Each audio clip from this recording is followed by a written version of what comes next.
మామయ్య ఈ బ్రెడ్ పాడైపోయింది అనుకుంటా, స్మెల్ వస్తుంది. స్మెల్ వస్తే పాడైనట్లేనా? స్మెల్ వస్తుంది కదా మామయ్య, తెలిసిపోతుంది.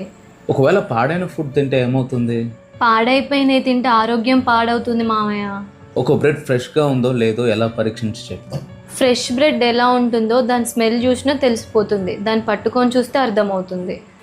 ఒక బ్రెడ్ ఫ్రెష్గా ఉన్నప్పుడు అది మంచి స్మెల్ ఇస్తుంది, దాన్ని పట్టుకొని చూసినప్పుడు కూడా కాస్త మృదువుగా ఉంటుంది. ఒక బ్రెడ్ తినడానికి యోగ్యమైనదిగా ఉండాలి అని అంటే అది కొన్ని క్వాలిటీస్ గుండా వెళ్ళాలి. అలాగే మనం దేవుని సంబంధమైన ప్రజలుగా, దేవుని రాకడలో ఎత్తబడే వారిగా ఉండాలి అంటే మనకు కూడా కొన్ని క్వాలిటీస్ ఉండాలి.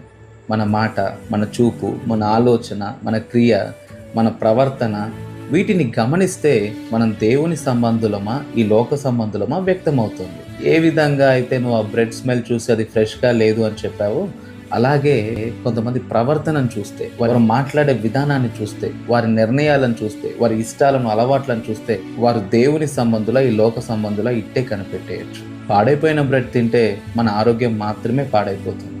కానీ పాడైపోయిన స్వభావం, పాప స్వభావం, ఈ లోక స్వభావం కలిగినటువంటి వ్యక్తులను జీవితంలోకి అనుమతిస్తే వారు స్నేహితులే అవ్వచ్చు, పరిచయస్తులే అవ్వచ్చు, వారి ద్వారా జీవితమే పాడైపోతుంది.